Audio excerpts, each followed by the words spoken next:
Imagine the scene. The sun sets over the French Riviera, where the 2025 Cannes Film Festival pulses with glitz, glamour, and A-list swagger. Cameras flash like lightning, capturing every smile, every pose, until one figure shatters the rhythm. A blur in a maroon tuxedo and beret streaks across the red carpet, head down, dodging every lens like a fugitive on the run. That figure? Ezra Miller, the once adored star of The Flash and Fantastic Beasts, now Hollywood's most polarizing enigma. After years of scandals, arrests, and allegations that left Tinseltown reeling, Miller's sudden return sent shockwaves around the globe. Is this the comeback of the century, or a reckless stunt destined to crash and burn? Grab your popcorn. This story is a roller coaster of drama, betrayal, and redemption. Ezra Miller's Can Sprint and Hollywood bombshell. May 2025. The Cannes Film Festival is in full swing, a glittering stage for cinema's elite. But no one expected this. Ezra Miller, now 32 and absent from the spotlight for nearly 2 years, materialized out of nowhere to support director Lynn Ramsay's gritty new film, Die My Love. This wasn't a triumphant strut down the red carpet, though. Clad in a velvet maroon tuxedo, black beret, and oversized sunglasses, Miller sprinted past the paparazzi, weaving through the crowd like a phantom. Not a single pose, not a single wave, just pure, chaotic energy. The moment was over in seconds, but it lit the internet ablaze.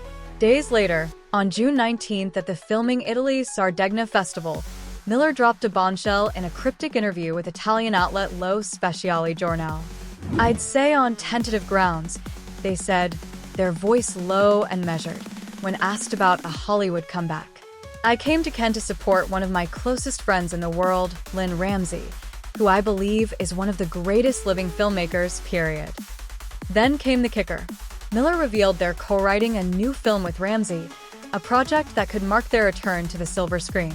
That will likely be the first thing I do, they teased, a glint in their eye. I've been writing a lot because you can do that in solitude, which has been friendly to me. But Miller didn't shy away from the chaos of their return. If you've been in the woods for 3 years, I do not recommend going straight to Cannes, they quipped, smirking. Every photographer, every weirdo, every rich, genocidal freak is there, you know what I mean? It's a tough re-entry point. The internet erupted. Fans hailed Miller's candor. Critics called it arrogance. Was this a humbled star seeking redemption, or a defiant provocateur thumbing their nose at the world? One thing was clear. Ezra Miller was back, and Hollywood wasn't ready. Scandals, sprint, and social media apocalypse. To understand why Miller's return feels like a plot twist in a thriller, we need to rewind. From 2020 to 2022, Ezra Miller's career didn't just derail, it exploded in a fireball of controversy. In April 2020, a grainy video surfaced online, showing Miller appearing to choke a woman at a bar in Reykjavik, Iceland. The clip spread like wildfire, racking up millions of views. No charges were filed, but the damage was done. Fans were stunned, and whispers of trouble began. Then, in 2022, things spiraled further.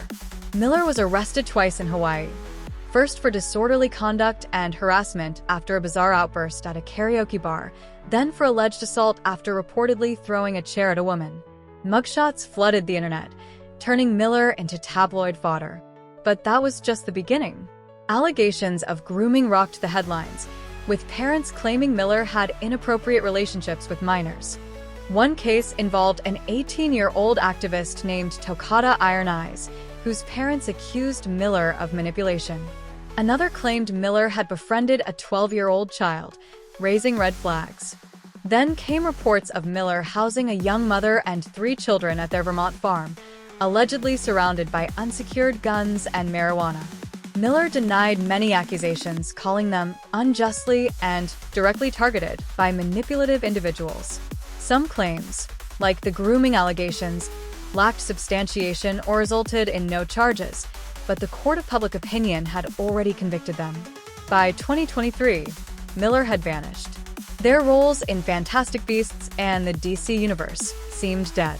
The Flash, their biggest role yet, hit theaters amid whispers of reshoots to minimize their presence. At the film's premiere, Miller made a brief, subdued appearance, but Hollywood had moved on, or so it seemed. Actress Issa Rae summed up the sentiment in a 2022 interview. Ezra Miller is a clear example of the lengths that Hollywood will go to save itself and to protect offenders. Ouch. Now, flash to 2025. That red carpet sprint wasn't just a moment. It was a cultural earthquake. Clips of Miller's dash went viral on X, amassing over 10 million views in 24 hours. One user posted, "Ezra Miller's back? Hollywood's got no spine." Another countered, "They've been through hell. Let them rebuild." On Reddit's r/DC_cinematic, fans dissected Miller's Los Speciale interview, calling it equal parts unhinged and poetic. One thread read, "What's with the genocidal freaks line? Ezra's either trolling or spilling tea." The media frenzy was relentless. Page 6 branded the interview wildly bizarre, quoting Miller's Wood's comment as evidence of their eccentricity. USA Today reported Miller expressed a lot of remorse for past actions, citing sources close to the star. OK Magazine called the comeback a slow, cautious crawl after intense allegations. On X, @Deadline's post about Miller's return hit 50,000 likes, but the comments were a war zone. "Good luck, Ezra," clashed with Hollywood's enabling a train wreck. Hashtags like #Ezra Miller comeback and #Cancel Ezra trended simultaneously. It was chaos, and Miller was the eye of the storm. The rise and fall of Ezra Miller. Ezra Miller wasn't always a scandal magnet. Born in 1992 in New Jersey, they burst onto the scene in 2011 with a haunting performance as a troubled teen in Lynn Ramsey's We Need to Talk About Kevin. The critics raved, and Miller's star was born. In 2012, they stole hearts as the charismatic Patrick in The Perks of Being a Wallflower, cementing their status as a Gen Z icon. By 2016, Miller was a household name, playing Credence Barebone in Fantastic Beasts and Where to Find Them, and the lightning-fast Barry Allen in Justice League. Their androgynous style, non-binary identity, and raw vulnerability made them a cultural trailblazer. But cracks appeared early. Miller's eccentric behavior, think quirky interviews and avant-garde fashion, charmed fans but raised eyebrows among insiders. By 2020, the Iceland incident hinted at darker impulses. The 2022 arrests and allegations painted a pattern of instability. In August 2022, Miller issued a public apology, admitting to complex mental health issues and entering treatment. Sources close to them claimed they were targeted by opportunists exploiting their fame. Critics, however, argued Miller's actions showed a reckless disregard for others.